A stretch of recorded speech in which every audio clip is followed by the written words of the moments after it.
Hi, and welcome to Paige's Planet. I just jumped out of the tank at the Tarpon Springs Aquarium, and I want to introduce you guys to somebody really special.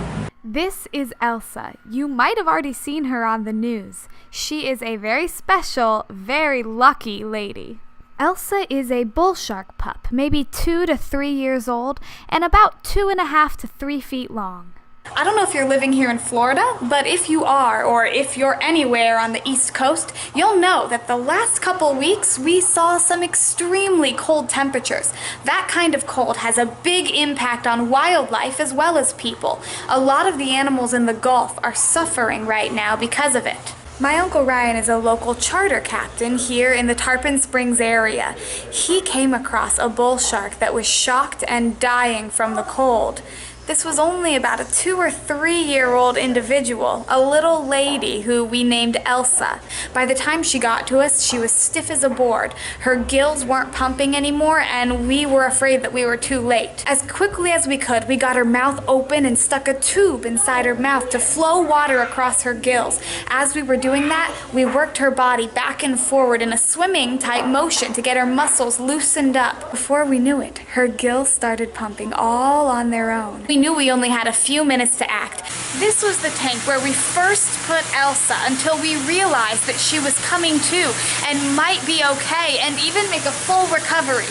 Then we moved her into our big tank. I pulled my wetsuit on and jumped into the main tank, and then they gave me the shark, and I was able to move her tail back and forth, mimicking a swimming motion until eventually I let go and she was swimming all on her own. Female bull sharks get even larger than the males.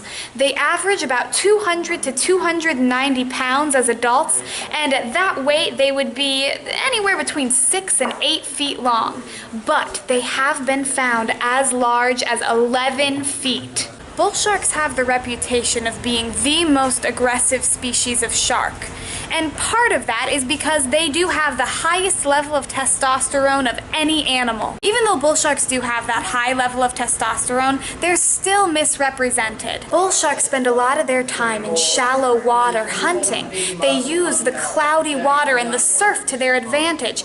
Unfortunately, that tends to be where people are in the ocean most of the time. And when we're playing and splashing, that can make a bull shark think a fish is struggling for survival. They'll move in to attack and realize too late that it's a person instead of their intended prey.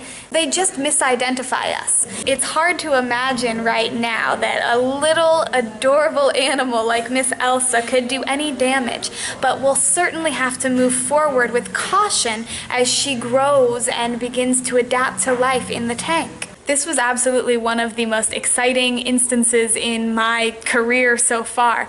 I have loved getting to know her and watching her get stronger and stronger. The next step is going to be taking food. Now, just the other day, she grabbed a piece of food from one of our divers and unfortunately spit it out. But you gotta take baby steps in these instances. And even though she's not out of the woods yet, we are seeing slight improvements every single day.